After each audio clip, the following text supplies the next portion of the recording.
All right, what's up, Buck fans? We're back yet again for an RBT live stream. You got Mark Ramirez here, joined together as always with Michael Pless, and we're blessed to talk another Buccaneer day. So, Pless, let's start it off. How you doing? How's the week going already? And are you safe? Yeah, everything's going well. It's good being back here talking Bucks football with all of you guys. So, can't complain. I'm looking forward to getting to a barbershop soon, so I can get the hair looking much better than it is now.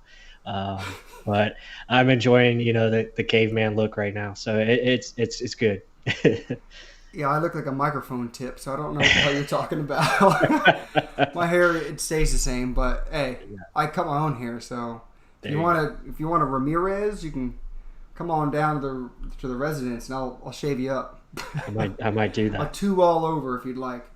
Okay. But other than that, so pretty much we're going to address this as the fans' questions, I guess, live stream. Mm-hmm.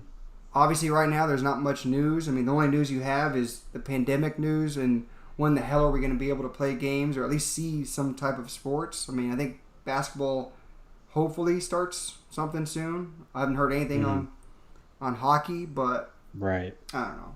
But otherwise, let's look at some actual fans' questions, and let's go first over to the Twitter. Mm-hmm. So looking at Twitter, put out that question earlier in the day. So let's first go over, this is a huge, long question, but it's actually cool that he asked all these. So this is Jason Lewis Capitano. He asked about the Saints opener, since obviously the schedule came out, right, and the Saints were the first game.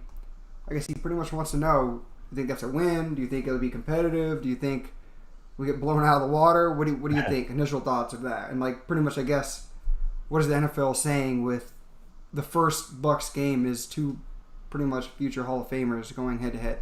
Right. Yeah, I think it's a perfect scenario for the Bucs. You look at it, it's a division game. I like having division games right off the bat. I think it's good for the Bucs. Especially with all the moves that they made. I think it's ideal to send a message early. Especially if they want that NFC South crown. So I think the Saints in their house, I think that's a perfect matchup. And again, it's something that we saw 2 years ago, and the Bucs ended up winning that game in a shootout.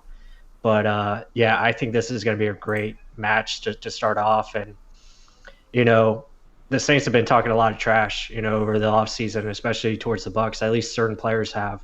So I think it's a good matchup to begin the season, and I think it'll be competitive for sure. I think every Saints game is pretty much right there between the Bucs. So, I mean, why isn't it a primetime game, though? If this is going to be like your number one, I guess this should have been one of my primetime games, I would think. But yeah, that's saved for the middle of the season, I guess.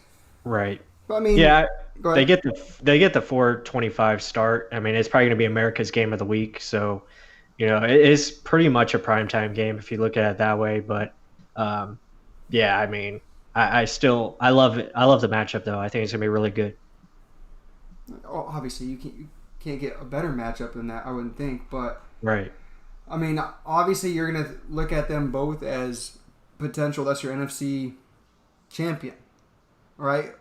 To me, I would assume. Like, I'm kind of starting this little hype train that we should be pretty damn good, especially by the end of the season if everyone's healthy. That's a big if, but I just feel it this year. Yeah. I mean, I usually am the glass half empty, considering the Bucs are just, they've hurt us so many damn times in a row, but this year it's just a different feeling. So I think that would be literally who you're going to be looking for come end of the season could be your Super Bowl pick, because everyone's already been picking the Saints. I think to me it'll probably be a surpriser where we show a lot, but it's just not enough, and Brady just learns his players pretty much. But I don't know. It's a long time, but these are why you got questions here, right? Right. Yep. So let's go on to the next one. It's Gronk's health. What do you think about Gronkowski's health? Obviously, he's had very few years of full-length seasons. How do you think we, I guess, manage him, and what type of a season do you think he has? Yeah, I think it's going to be different for Gronk. Obviously, he's had a couple years now where he's, healthy now, I believe, and, finally healed. And, he's got the itch again to play football, and, that fire is there. So it looks like he's 100% healthy, which is good. So, I think they're going to use him in different ways. I don't think he's going to be used as a full-time player like he was in New England, obviously because you have, OJ Howard, you have Cam Brate, to take off some load there. So, I think he's going to have that type of season where it was, him and Aaron Hernandez. And Aaron Hernandez, was able to take off some, pressure from Gronk. And, I think Gronk is going to be able to, be used in certain spots and not be used all the time like he was in New England. So a little bit less wear and tear. I think that's going to help Gronk out tremendously. I agree with that to some point. I think literally if it gets to close points in games where Brady's like, no, I want someone I trust out there, then Gronkowski will be out there. Or right. Like, I agree with you in the sentiment as in he won't be relied upon so heavily as he has been in the past. Right, exactly. Because obviously, or bookends on the sides, Mike Evans and Godwin. Mm-hmm. And then, like you said, OJ Howard could be similar to Hernandez. Brate could be similar to that. So, and we've mentioned it in other live streams about how he could be more of a decoy this time. Yeah. 6'6", 6'7". Hopefully he gets back up to that 250 he was mentioning. Mm-hmm. Or 265 and can block, right? So, right. There's just so many ways you can use him where I just don't think we have opened that box just yet. I mean, yes, I honestly think we focus more on the wide receivers, but you got a weapon like that, you're going to use him. Even Gronkowski says, you see me running down the seam, I don't think he's going to add plays for me. Yeah, no, you're right. Again, he's going to be utilized in critical situations, and he's going to be a big time, third down option as well. So again, his usage rate will probably be a little bit less than what it was in New England, but it'll be more even balance between the three of them. So I think that was one of the questions as well, but that's on the Facebook side as far as how we're going to use the tight ends. So, well, I mean, and then because of that, relating to the actual question, Gronk's health, mm-hmm. I think he won't get as much of a beating, just to clarify it better, because you're not going to be expecting him to catch balls over the middle of the field. Plus, he's not going to have that two coverage over him, a safety deep and a corner or a linebacker covering underneath. So you just can't physically do that with all the weapons we have. Right. Yeah. To be honest, I think he's going to be wide ass open a lot of times. I mean, he's just going to be open.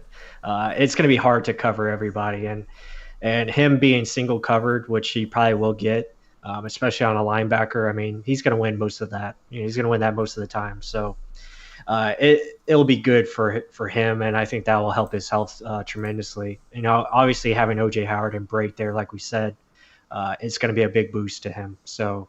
Yeah, I like it. I think he'll be fine. And speaking of wide ass open, OJ Howard was wide ass open a lot of times too. You just never got to him in a read. Yeah, exactly. Right? So, and then there were times where OJ probably should have won the 1-on-1 he had. Mm-hmm. Either he just didn't make a play on the ball or didn't come down with it, or it was just uncatchable. So, right. I think there will be a lot more cases where you find that 1-on-1 matchup that favors us tremendously, and it will be hit. But that's us, and I think Gronk will. Let's just say let's hope he plays a full season. I'm not counting on it. There'll be like a little hamstring strain. I mean, it's been a while. Oh, and then in the YouTube chat, Stephen Pryor says, "Any word on Justin Evans?" Yeah, nothing there. I mean, nothing up. No, well, Plus is gone, but. Nothing there just yet. I mean, he hasn't really... On if we're going to have a training camp at all. So, yeah, I mean, we will see. Yeah, I mean, so you kind of went in and out, but... sorry about that. Pretty much I know what you're going to say. You're just going to say that, yeah, there's no word on him yet. That's probably why we drafted Antoine Winfield Jr. Right. So that's just covering your ass with that pick. Mm-hmm. But if he is there, holy hell, we have a glutton of safeties to use. But... Do I think it's along the lines of the Beckwith injury? I don't think so. I think it's more you just don't know. Yeah. I mean, because Beckwith's injury was almost like immediate. Like, it could be career-ending. Right. I'm hoping Justin Evans is more under the radar, and he's just wanting to get back to game shape. Let's hope. Yeah, it's serious foot injuries that he suffered. It looks like, and that takes time, and you're just hoping there wasn't any type of nerve damage or anything Mm. like that. So, um, but yeah, I mean, last time I heard they were saying training camp, but again, it depends on if there's going to be a training camp. So, we're just going to have to wait and see. But the Bucs did the right thing in drafting insurance and a really good player in Antoine Winfield. So they're just kind of playing it like Justin Evans is not going to be back, and that's kind of how you have to play it. Yeah. All right, we'll move on to the next question. This actually is going to be an expandable question, but let's move over to the Twitter. Defensive line. Let's just go defensive line. Okay. So this is going to be a question where I'm going to expand it. Good question, Jason, but this is something where I was chatting on Twitter in the DMs, guys, where defensive line and mentioning how building a team. How should you build a team? Right. We're chatting about how is drafting Vaughn in the third round justifiable when we still behind Vita Vea. There isn't really much there in the defensive line. I mean, you got Ndamukong Suh, 33 years old, probably on the downside of his career. He's not here for longevity. He's signing one-year deals. Yeah. JPP is about to be 30-something years old. He's on the wrong side of 30, let's put it that way. Right. Shaq Barrett has a one-year deal. So there's no long-term pieces besides Vita Vea. And you can't keep relying on just one dude. Right. That's the biggest thing of just building a team. You want to build it from the front back, correct? Correct. And what it looks like we're doing, we re-signed those big guys, but it's just for the short term. We're not looking years and years down the road. And then this year was drafted pretty much win now, which everyone likes to say win now. And yes, Robert Green's the one that mentions he wants to kill the win now mentality. I mean, every year should be a win now. Not just, I'm going to win this way and shit all over my future. So like the Rich McKay did and with contracts and stuff like that. But yeah, that's in the past. We still won a championship.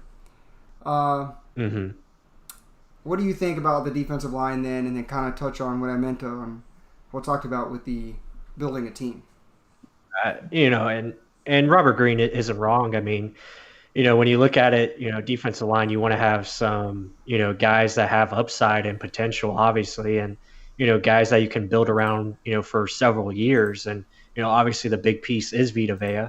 And you look at the defense that we have, and I think you talked about this offline, but you have guys right now in roles that fit what we do schematically. You look at William Golston, you look at obviously Vita Vea is the big piece, and then you have guys like Anthony Nelson, you have Nunez Roches, you have who's the other O'Connor, Golson, O'Connor, and then guys Davis we just drafted, right, and then obviously you have the guys on the outside that you like, and Shaq and JPP. You have your middle guys and Levante David and Devin White.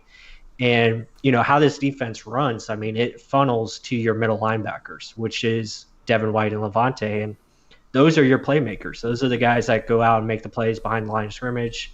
It's because of the guys up front that, eat up space, et cetera. So, what they have currently is fine. It's just, I understand his point as far as years going past this one and looking into the future.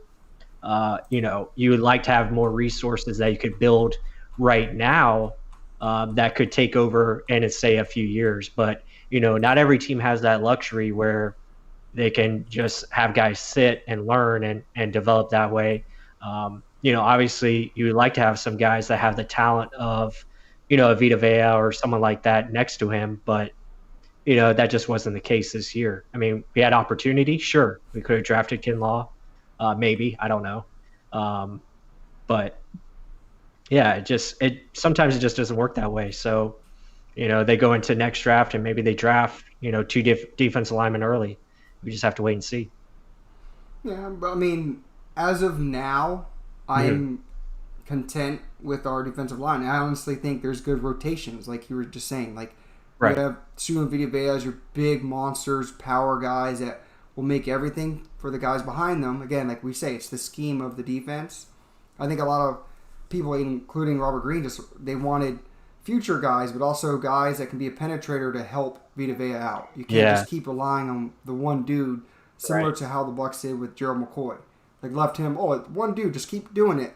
Everyone's just going to keep doubling you and just beating your ass up, and then all the guys around you are going to get benefit, but still, you're beating that one superstar up. You're not giving him any help. And I guess you could say this is similar to the Jameis crowd. You're not getting him help. You're not giving him a defense. You're not getting him a running game. Mm-hmm. Well, I mean, there comes a point where it's, for a quarterback, there's a lot of excuses. For one defensive lineman and the group around him, it makes a lot more sense. Oh, there's actually Robert Green in the chat. He's going to justify his points here. This team had the opportunity to build on the defense with the defensive line. Mm-hmm. Content equals complacency. So he does have a point with that, but my thing is this. It's like, yes, we did see that they were number one in run defense last year, and that is a good sign. That doesn't mean they can't produce the same exact damn thing this year. Right. Past production isn't valid for future results, right? So it's just because it happened one time does not mean it's going to happen again.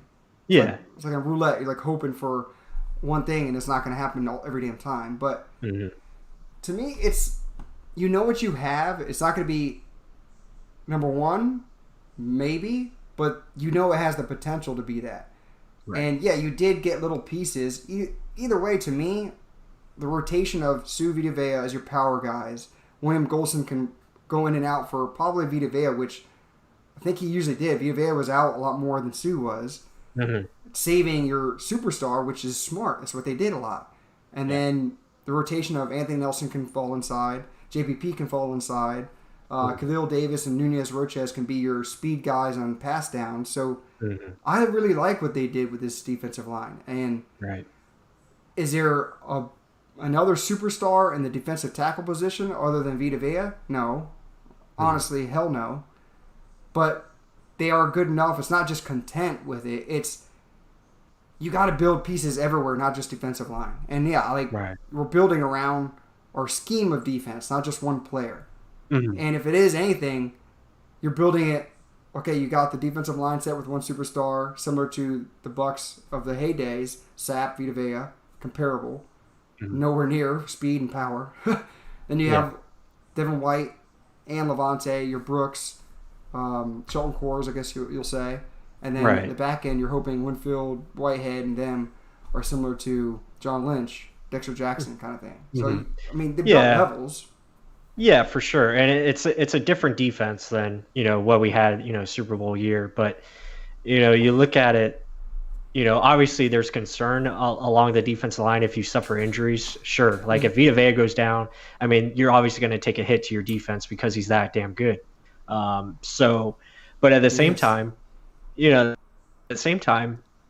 star player in this defense is Devin White, or at least that's what they hope he becomes. And because really he's the key. And that's why they drafted him 5th overall, because the guy is a vacuum. He can go sideline to sideline. He can do so much.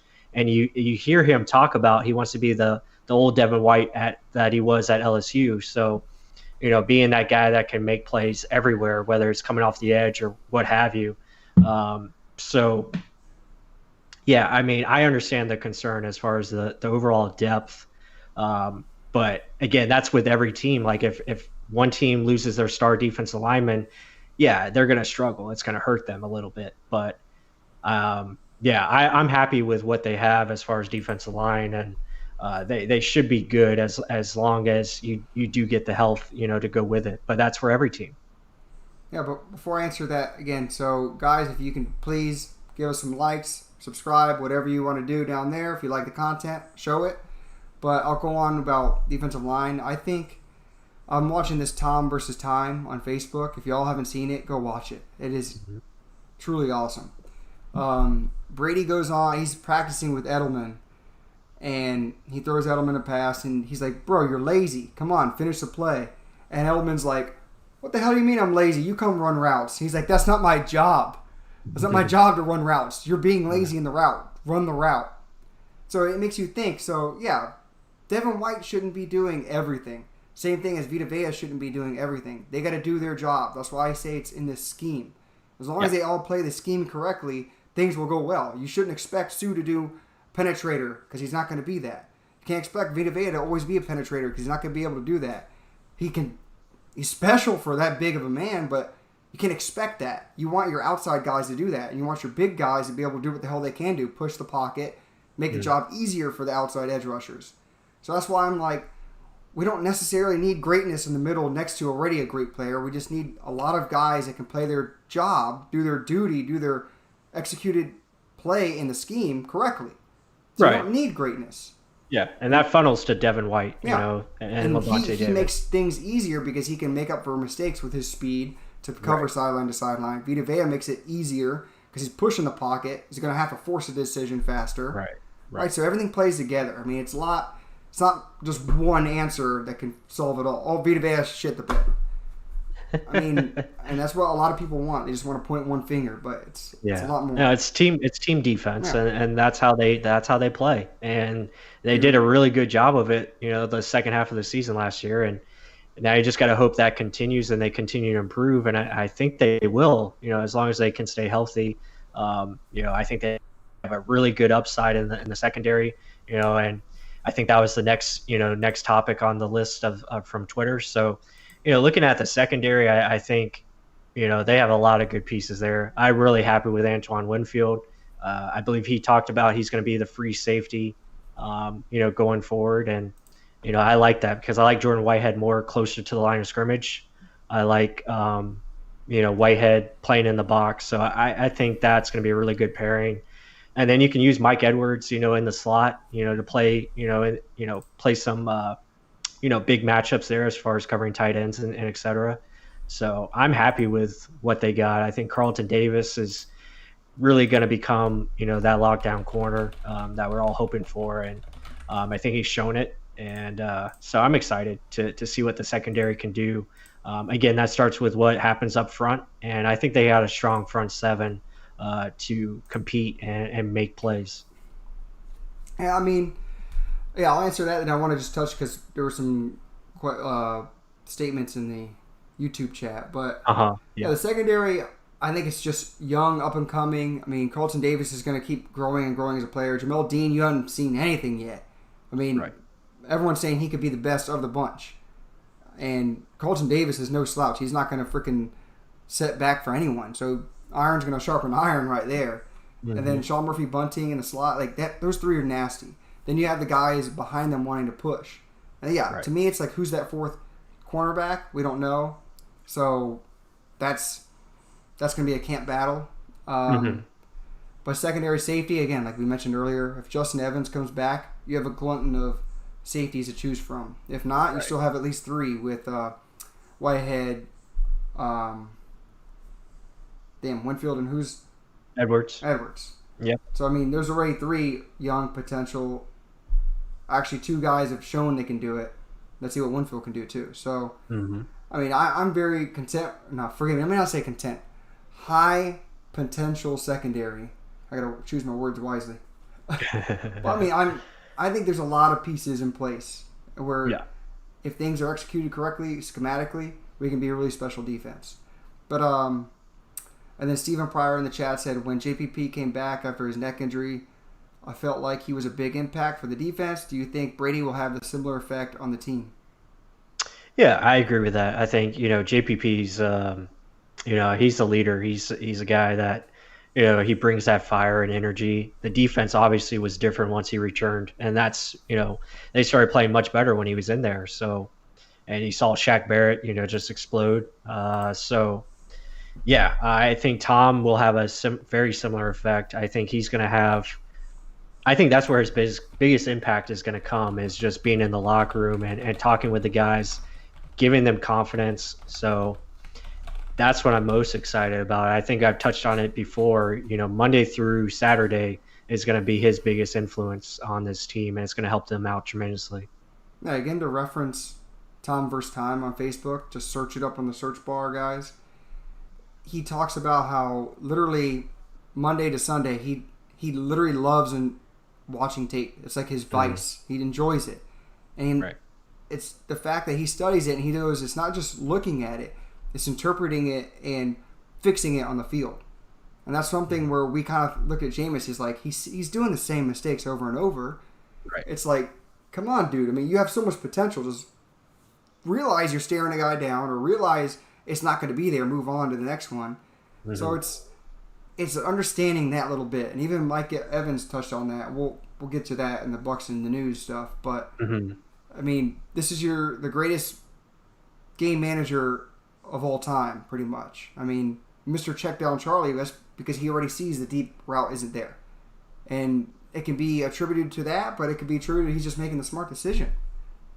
Take the easy money to the bank, right? So I think it's going to be a huge effect on the team. Like, huge. I'll just say huge. But then Robert Green, Outside Leverage Livestream, said, prioritized the running back position offensive weapon over defensive line. If the defensive line fails, everything else fails. Not the same with running back and the offense. Touch on that real quick.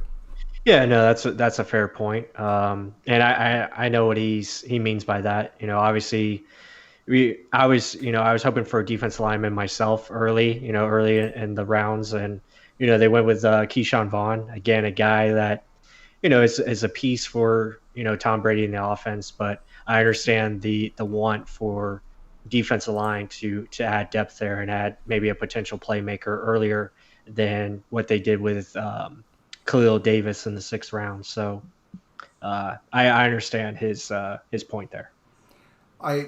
Again, he gives a lot of good takes, good points, valid reasoning. I like to actually hear his words and kind of think it over.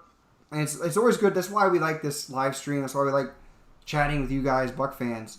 Because everyone has a different outlook or a different way to see things. And it's getting all those ways in your head and finding the right one. And you're hoping the Bucs can do that. But as fans, we're trying to do that. And I do agree. If the defensive line fails, everything else fails, because it makes the job harder for the linebackers to get those gaps, to stop the run game.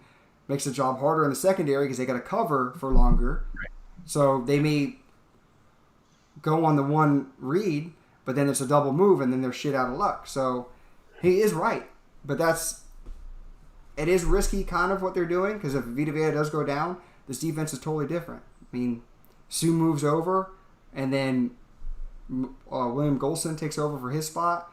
It'll just be more of a jam-pack at the line. There wouldn't be as much penetration as, that's a funny word, as Vita Vea would get. But still, I mean, you still would have your edge rushers. If Vita Vea and, say, Shaq went out, it'd be a massive difference. That's why we say if injury. But that's with any team. I mean, J.J. Watt leaving Houston's a total different team. It's just special players do special teams on teams. So it's a tough question to answer, but he's not wrong. I'll say that. But so the next question was, let's go back. We have one more before thoughts on the schedule, guys. Last one was a running game. Quickly touch on that. Yeah, running game I think is going to be better. Obviously, because quarterback decision making, I think is just going to help the run game tremendously. So I think we're going to be fine there. I think it'll be better because you'll have a guy that can see things at the line. He can check to runs, get us in the right plays, I think, at proper times. And, just the use of Rojo and, Keyshawn Vaughn, et cetera, I think is going to be better because, again, we have so many weapons on the outside. That's going to create natural holes, and you're going to see less, 8 to 9 man boxes because they fear the quarterback. So I think it's going to make a big difference. Yeah, I touched on that in the DMs, so to speak. Our running game, I think, will be better, not only, like you said, because Tom Brady checking it to a run, because he has that power based off of longevity in the NFL, knowing what he sees in front of him. But also, Byron Leftwich is going to get better. This is the second year of these guys coaching these players, so they know what they do best. They know what down and distance they can do better. They have a whole bunch more data and stats to go off of to know, okay, well, this is where we are good. Let's just start executing it better. So it's not like they're dumb. They just didn't know exactly what they had this full first year. and they only got better as the year went on. So maybe not. Certain areas they got better. Mm-hmm. But, I mean, running game with that, I mentioned it in live streams past, with the right tackle addition who knows how to run block, Gronkowski and OJ helping on that side, the threat of a pass where you can get beat anywhere on the field is also going to push people back. I think just based off of all that cumulative aspect will make our running game better. Not to mention Rojo looks like he's freaking trying out for the Olympics and a bodybuilding contest at the same time. Yeah. And I think Keyshawn Vaughn could be a little X factor. I compared him to James White. I think it's a little much. Like some Patriot fans are like, "What? He's more Rex Burkhead." I kind of agree with that. I was just saying a quick, shifty Patriot running back. I should have looked a little bit more into that. I'll say that. But I think he can be a little X factor. He's an upgrade over Peyton Barber. I'll say that. But with that said, and this is where I think everyone's wanting to go to. Let's move over to internet news. So let's go. Bucs floor is 13-3. Convince me otherwise about the Bucs schedule. And then, where was it? Yeah, secondary. So yeah, that's pretty much the next question, which is the Bucs schedule. So what do you know? We have that up right here. So looking at it, plus, and someone mentioned earlier about the home opener. Let's not even go over the damn preseason because we may not even have a preseason. So right. No. But like going over it, looking at it, Game 1, New Orleans Saints. Let's not predict every one of them be heavily involved, but he said 13-3 is the floor. Do you honestly see that? No, I don't see 13-3. I do see at least 9 to 11 wins. I think that's definitely doable. I like the schedule. I like how it's laid out. Again, I don't like they come off the Monday night game against the Giants, and then they have to go play the Saints at home, coming from the road, and then you have the same thing. You have the Rams at Monday night home, and then you got to go play the Chiefs, on a short week. So, but that's kind of a little unfair. But I do like the bye week as far as later in the year. So again, I like it. From a schedule standpoint. Again, they do have some like mini bye weeks in there. You have the Thursday night game, week 5, and then you don't play again till the next following Sunday. So that's like a mini bye. 10 days. And then you have the Raiders on a Sunday night, and then you don't play till Monday night the next week. So that's kind of nice. But yeah, I mean it's a good schedule. I think it's well balanced. I think it's definitely better than last year. With the what was it? 6 games, away from home. Yeah, 6 on the road or whatever have you. So, yeah, it's much more balanced, which I like. And I like the second half of the schedule. You got more games on at home, and I think it'll be good. Again, I start with the first 2 games because those are critical. You have division games to start the season off right away. So, if they can get wins early, they put themselves in a really good spot. And then you face winnable games. You have the Broncos, Chargers, and Bears, all very winnable. So you could really set yourself up nicely if you can start off fast and at least go 3-1 before Chicago. I think that's definitely doable. So they have an opportunity to really set themselves up nicely going into the second half. I mean, if you think about it, that first game's gonna be tough as hell. Yeah, because we don't know if we're going to have any type of training or what have you. Yeah. They might just have to go right into it, and it might take some time for Tom to get used to everything. That's what I was going to say. It's almost unfair, Tom going against the best team in NFC South or NFC in general, first game of the year, right? But then again, there's another point. I think Chris Sims made it. The Saints usually start off bad every year. They do. Every damn year. I mean, they Ryan don't Fitzpatrick beat the shit out of them. Right. Like 2 years ago. So it's possible we could come out with a win in that game. And the Panthers, you're hoping, are just going to shit the bed this year, playing for some high pick next year. Right. Broncos, Chargers, Bears, that could be all possible wins. I mean, the Chargers shouldn't be that crazy competitive. I don't think they have good pieces, but Right. I mean, Right. is Tyrod Taylor Probably. really going to be the one that's going to get him there? I don't know. The Well, it'd Bears, come probably be on. starting a rookie. Yeah, the Bears quarterback situation. You think Herbert's going to start there immediately? I think it's very possible, but again, it depends on if we do have training and all that beforehand. If they do have a preseason, I think it's possible. But yeah, if they have to go right into the season, then yeah, it's probably Tyrod Taylor, Hmm. just to start off. But yeah, I mean those three are very winnable. Again, there could be some challenges in there, but the main thing that we hope for, and I think we talked about this before, is you got to hope, that defense can start fast Yep. and play to the level that they were showing last year and maybe carry this team a little bit. And the offense can just do enough to win games. I think with what Demetrios was saying on Twitter is pretty much, he said 13-3 Hmm. floor. I think that's more of our ceiling.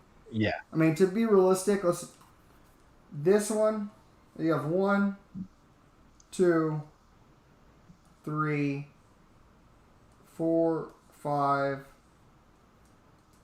Those are at least 5 games already before the bye week that I think are going to be extremely, extremely hard to win. Hmm. I mean, yes, we'll be probably in it, but those are Yeah. 5 already. And yeah, Right. I would hope that we would win those. And Hmm. then after the bye week, to be honest, we should win all of them, and maybe the Vikings will give us a test. But then again, Right. you don't know. You don't know Yeah. with the schedule. You Right. honestly, you can't say, "Oh, that team sucked last year, so they're going to suck this year." I mean, Yeah. Patricia, maybe he gets his defense together, and somehow they end up being really damn good, right? Right. Or at Right. least competitive. Where again, or hopefully Brady solves this. That our young guys are like, "Oh, we're going to win this one," like the Giants game last year.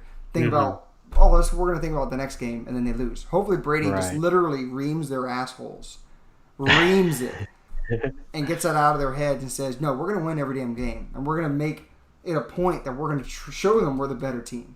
That's Hmm. what I think Brady will bring. It's the maturity, it's the savviness, it's just the fact that I've been there before.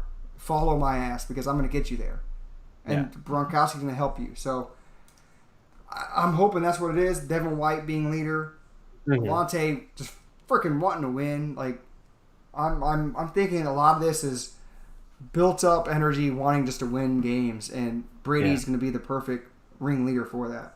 Right. Right. No, I agree. And, again, the schedule, I don't really, I don't get into predictions because it's a week to week league. And, things change all the time in the NFL, especially once the season starts. Again, you have injuries, you have, just things that happen. Certain teams don't play as well as they did the last year. Stuff just comes up out of nowhere. And, every team in the NFL is different every year. Again, they're not the same team that they were last year. The Chiefs, they're going to be different this year. They're going to have new dynamics. Obviously they're the champions, but And they got they're going to freaking badass running back at LSU. be, yeah, but yeah, I mean, they're going to be different. So, and you talked about the Lions. I mean, the Lions could be different because they're going to have Matthew Stafford back. So, those things change teams. So, yeah, it's week to week, and right now the main focus is the Saints. And if we win that one, I'll be extremely excited and happy. So Yeah. All right. Before we that's go on to the next one, let's go. Let's actually, guys. There's more people in the chat now.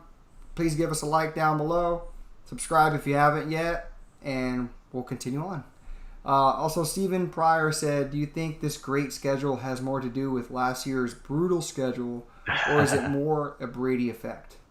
probably a little bit of both. Yeah, obviously the primetime games is the Brady effect, obviously with Gronkowski as well. Um, so yeah, a little bit of both. But yeah, it's a nice schedule. I think it's well balanced, and yeah, can't really complain about it. I don't think anyone's arguing that. Well, Yeah. before my biggest thing was that there's only 2 road games before we come back home. There's Hmm. never ever more of a stretch where we're away from home for 2 games. Right. And I Right. think Which is in good. between the bye, there's 5 weeks, I believe. Actually, let me bring that up. Hmm. Let me see. So before the bye, yeah, we have, where was it? 1, 2, 3, 4. Oh, 4 weeks. 4 Hmm. weeks where we're at home. Right. So I mean, that's a good ass stretch considering we're away from home for 6 weeks last year, and then this year Yeah. now we have 4 weeks and one Right. in between to rest, and that's in Right. between Kansas City and Minnesota. Hell yeah, I'll take that. Yeah. So yeah, you have five out of 6 weeks, in the back half at home, and then you have a couple road games mixed in between. So yeah, really nice. Again, it's going to come down to can they take advantage of those opportunities that they have in front of them as far as winnable games, and making sure they don't let games slip like they did last year, like the Giants and some other games that they let slip. And hopefully they have that mindset of focusing and finishing games, and getting the wins that they need to. Yeah, but yeah, Steven, I think it is the Brady effect, but it's also let's get Brady in the good situations he needs to advertise the league because he still is a Yeah. premier player. Like, Expectations. who doesn't Yeah. know Tom Brady, right? A lot of expectations. I mean, everyone knows the Last Dance thing with Michael Jordan. He almost has a Michael Jordan effect. Like, you want to see him play. That's what our season ticket holders did as well. We got a huge influx of Right. season ticket holders. So, Yeah. Game prices are absurd right now. yeah, did you see that Vegas ticket? Bucks versus Yeah. Vegas? Shit. I was like, we going to that one? I don't know if we're going to that one. But, hey, I mean, but that's the ticket you're paying to see, right? Right, People right. paid to see Michael Jordan. They're going to pay to see Brady. Yeah. But let's move on. So we talked the schedule. Really like the schedule. To me, I think, like I said, there's 5 games we could lose the first before the bye. Right. One probably after. I'm gonna say 10-6 is my floor. I'll say 13-3 is my ceiling. I agree. I'm gonna say it's something in between there. Well, thank you. Didn't no argument. Shit. I can't argue. I'll be happy with it. I would be, and if it is 10-6, I'm hoping it is a playoff berth. It should be. We got 7 spots, so we got to get one of them. For real. Yeah. Oh my god. But let me see. Oh, wait a minute. Oh my. Why did I miss this? So, sorry guys. Our Facebook group, guys, come join the Facebook group. We're always talking some shit. You have beef tongue over here slapping some beef. But I'll put it in the link description below later. But literally, search up Real Bucs Talk on Facebook. You'll find us. But the question from Nick Anderson was, how do you see the tight ends being used? Can we find a way to use all 3 and get them their own reps? Or will we have to cut OJ or Cam before the season starts? Go plus. Yeah, that was a good question, and that's something I mentioned earlier. And I think they are going to find a way to use all 3, and I think again it's going to be good for Gronk. Like I said, less usage, less on his body and wear and tear, so that'll be good. OJ, I think is still going to have probably a similar role that he had last year, but I think it's going to be better and more expanded. So I think he's going to get more opportunities because of the quarterback. And then Cam Brate, I think, is still going to be probably used more in the red zone area where he's just a mismatch, and he can be flexed in certain ways where you can just get him in a favorable matchup and he can win it. So Cam is probably still going to be your go-to. Him and Gronk probably your go-to third down guys that you can always depend on them to make that big play on third down. So yeah, I'm excited to see how they utilize all 3. I think you will see 3 tight end formations where they're all out there at once, and then you can motion them out however you want. I think you could see where you have 3 tight ends in a bunch formation with them out wide, and you can really do some damage there. So it should be exciting to see how they do it. Again, it depends on how creative they get within the scheme and what is easier for Tom Brady to pick up quickly so they can be effective. Again, and great question, Nick Anderson, actually. Mm-hmm. That was a really good question. To start it, I think no matter what, all 3 will be on the team. And I guess why Brate restructured his contract, because he wants to be on this team. I don't think you'll see anyone cut. I think still the big outlier is what will we do with OJ. If he starts doing better in the middle of the season and we think we can benefit from trading him, maybe we trade him mid-season for a really high pick because he's doing really well. Because then you could actually sell high. But I Mhm. think they all stay on for the whole team or whole time just because of how awesome you could use them, right? I mean, Right. like you just said, all these Gronk and Brait are probably just great in the red zone. OJ can Mhm. be used anywhere in the field, a decoy anywhere in the field. Gronkowski the same. Gronk and OJ great blockers. I mean, there's so much you can do with all three of them. Why bother messing with a good thing? Keep Mhm. them until they show they can't produce like they can't, and then find a way to do something with them, right? Right. But I think they're going to stay immediately Mhm. and rightfully so. Um, let's go on. Yeah, so Matt Cerruti's back in the chat. Awesome, Matt. Welcome. He was watching The Last Dance. Damn you! I'll watch it after this.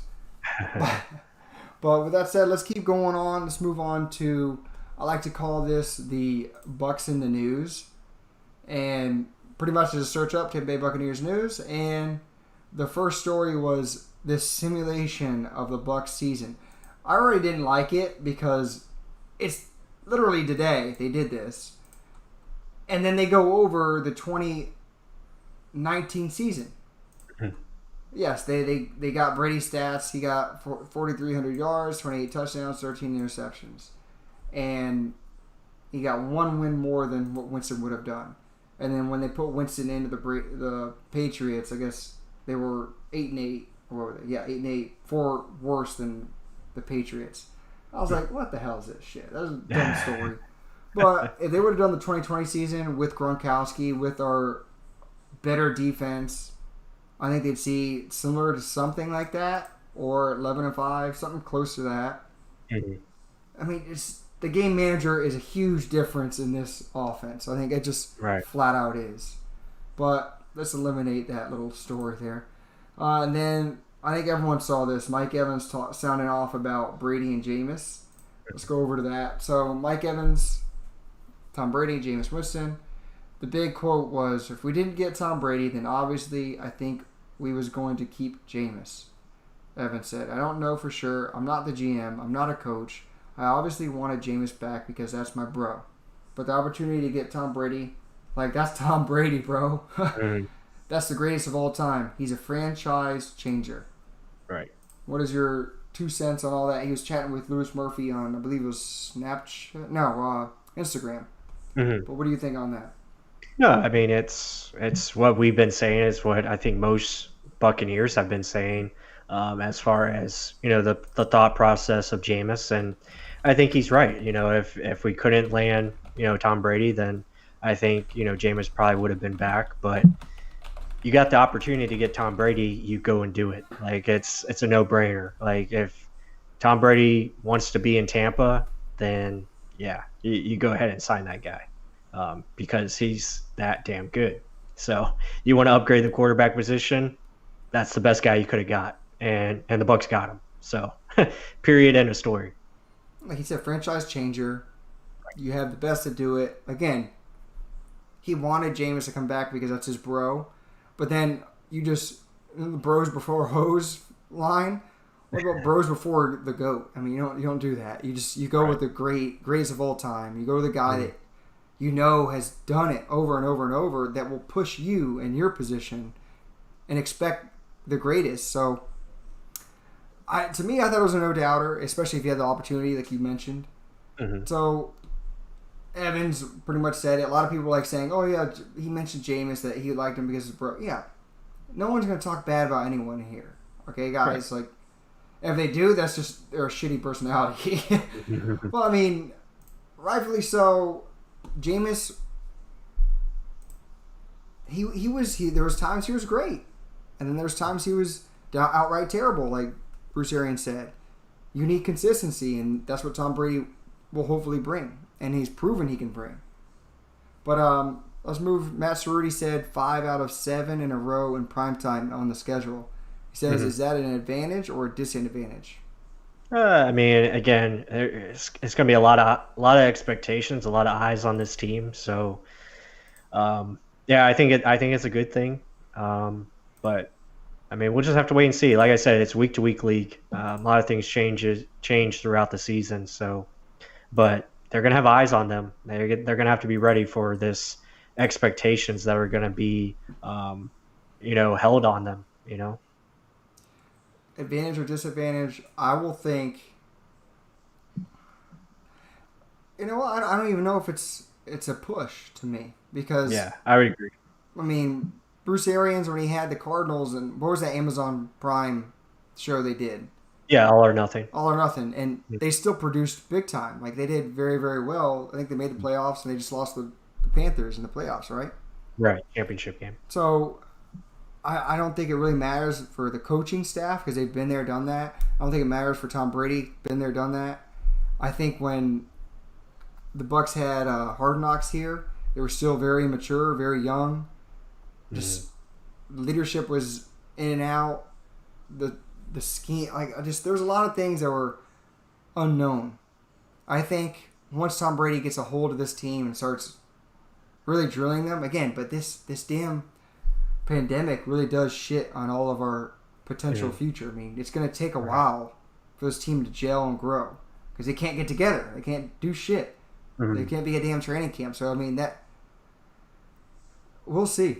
I mean, it will be a disadvantage if we can't practice together as a team. I don't think it'll matter about prime time. Agreed. 2 cents. Other than that, no more questions. So, plus, any other takes you want to talk about before we head on out? Maybe things you were thinking about. We mentioned D-line, secondary, Gronkowski, anything you want to talk about?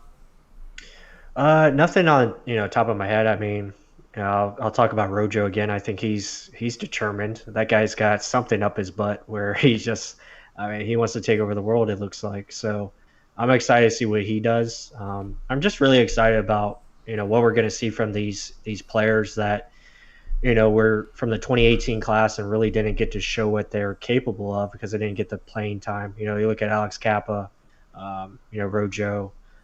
Even going back to the 2019 class from last year, just the uprise of Devin White, et cetera, Sean Murphy Bunting, Jamel Dean, so I'm excited to see what these guys can bring going forward. And that's pretty much it. I'm really just excited overall about the roster. I think it's a really good roster.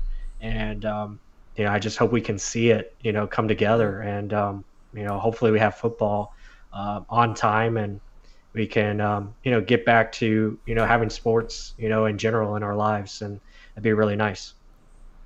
I mean, so also Matt mentioned, do you think Rojo equals Sonny Michel for this offense? Different player. Yeah, Rojo's a different player than Sony. Rojo, I think, has got a little bit more explosiveness to him, a little bit more burst, and he's just a different style runner. Sony, I think, is a little bit more calculated. Rojo, he just plays a different way. He's trying to make those big plays, and I think he does a good job of doing that. But yeah, at the same time, I mean, he knows how to get yards. He knows how to pick up, what's necessary.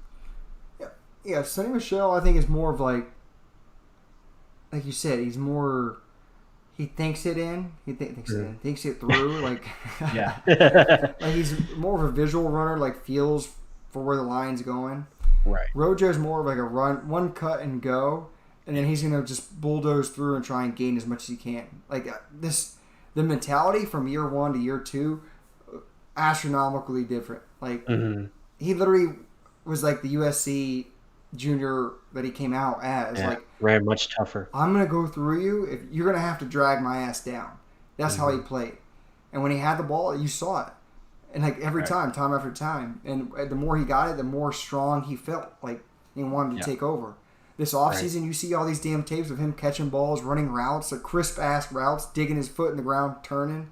Like I think he could be something special along the lines of Sonny Michel. I don't think so. I think he more just not a sledgehammer, but something similar. Something where Terrell Davis maybe, like a one cut go type of guy. Like if you give him a hole, you're gonna have to go catch him. Right. And he's not gonna go down easy. Like, and I hope he can start catching the ball along with Vaughn. But and the Beef Tongue just joined the chat. He said, "Am I in time? Did I miss anything?" Well, Dude, we're about to be done too. Yeah, you got the whole show you can watch in about 2 minutes. It's going to be up and ready to go, so Right. you can rewatch everything. But yeah, you're just a tad late. And because you're late, give us a like. If you haven't shared it, share it all over every media you have. But yeah, you missed a lot. Go check it back in 2 minutes. But other than that, guys, thank you for joining the show. Again, like I mentioned to Beef Tongue, hit the like, subscribe if you haven't. Hope you enjoyed everything. Your comments were awesome, making the show pretty much. Beef Tongue Noise. Other than that, guys, I hope you enjoyed the show. We'll see you in the next one. And hey, if you want to see some of our breakdowns of the Bucs players, go check down in our video feeds. On YouTube. So we have another one coming up shortly. So be entertained and enjoy. And we'll catch you on the next one.